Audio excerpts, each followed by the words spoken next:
En géologie, il existe plusieurs types de datation. Les deux principales sont la datation absolue et la datation relative. La datation absolue est la mesure de la demi-vie des isotopes, le plus connu étant le carbone 14.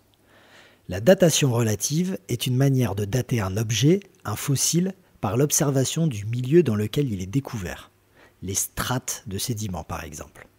Dans cet épisode, je vais utiliser la datation absolue dans l'horlogerie en utilisant le radium, le tritium et par extension tous les produits luminescents comme marqueurs. Je commence par le radium. Une scène dans le livre Le Grand Cirque de Pierre Klosterman m'a marqué. Il se fait réveiller pour une mission de nuit. Avant de s'équiper et de courir vers son Hawker Tempest, il regarde sa montre. Dans l'obscurité totale de la chambrée, les index et aiguilles luminescentes indiquent 3 heures du matin. Ce qui a attiré mon attention dans ce passage est le fait qu'à cette heure tardive, la matière luminescente de la montre était encore active. L'action se passe à la fin des années 45. Quelle montre a-t-il au poignet ? Mystère. Mais là n'est pas la question. La question c'est quelle matière en 1945 pouvait emmagasiner autant de lumière et la restituer peu à peu pendant de si longues heures ? C'est le radium. C'est un métal hautement radioactif découvert par Marie Curie qui est utilisé pour de nombreuses applications au début du XXe siècle, notamment les rayons X de la radiologie. C'est Pierre Curie, son mari, qui découvre les propriétés luminescentes du bromure de radium. Cette découverte est presque aussitôt utilisée par les horlogers pour rendre l'heure visible dans la nuit. Un brevet de peinture lumineuse est déposé par un Américain en 1903. C'était jusque-là impossible. Avant cette découverte, la nuit, l'heure s'écoutait. Mais ça, c'est une autre histoire. Ce qui nous intéresse, c'est le laps de temps pendant lequel le radium a été utilisé dans l'horlogerie. On le sait avec précision, de 1903 à 1963. Par exemple, sur la première Speedmaster 2915 ou 2998, les cadrans sont écrits suisse uniquement, ce qui veut dire qu'ils sont peints au radium. Par extension, les aiguilles aussi. C'est en 1963 que l'on voit apparaître le T suisse T à 6 heures sur le cadran.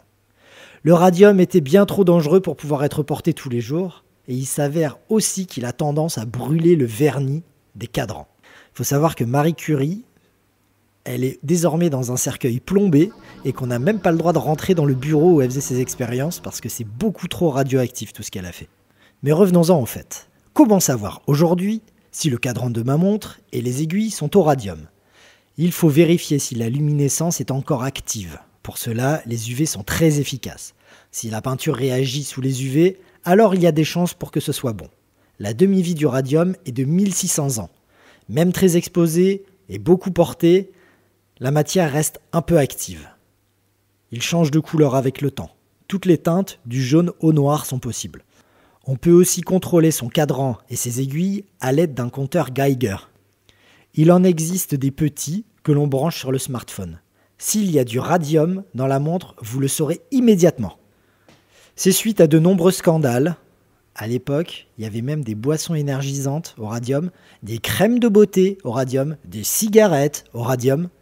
Tout ça a été interdit en 1937, mais le radium dans les montres, il est interdit en 1962. Les horlogers doivent se tourner vers un autre radionucléide.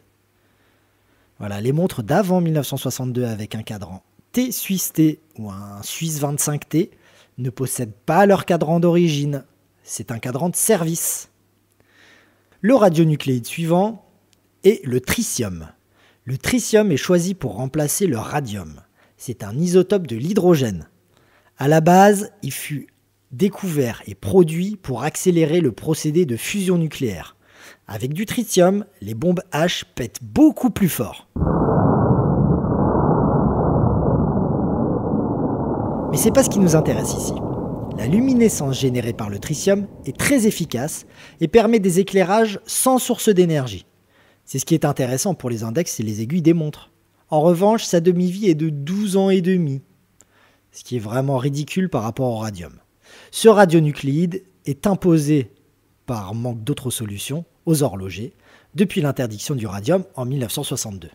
La plupart des montres à index ou aiguille lumineuse de 1963 à 1997 doivent avoir le marquage T Suisse T, T Suisse May T ou Suisse 25T, etc. sur le cadran à 6 heures. Si cela ne figure pas sur le cadran, il y a de fortes chances qu'il y ait été changé ou repeint.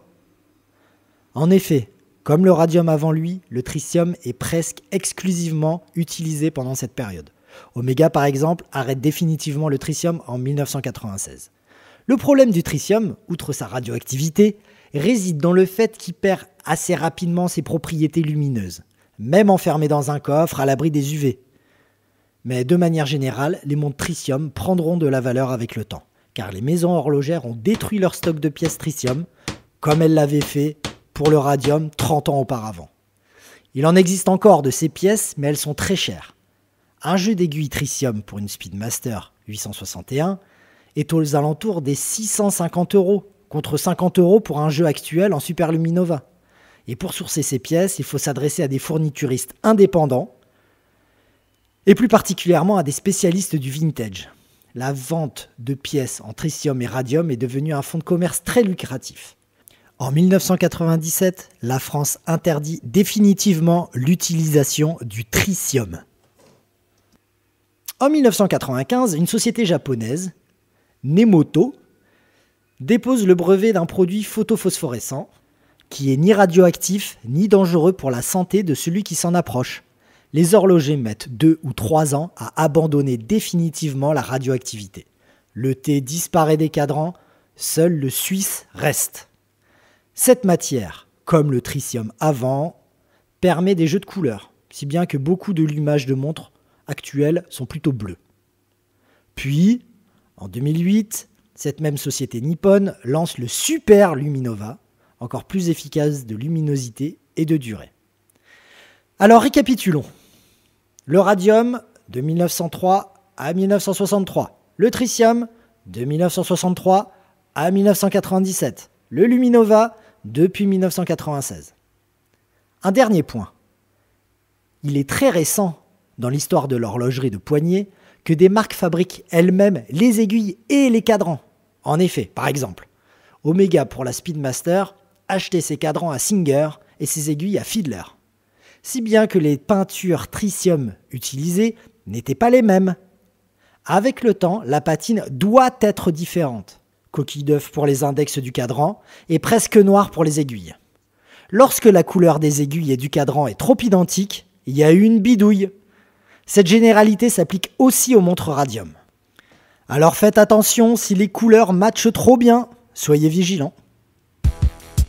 J'espère que cet épisode vous a plu, n'hésitez pas à le partager, à en parler autour de vous.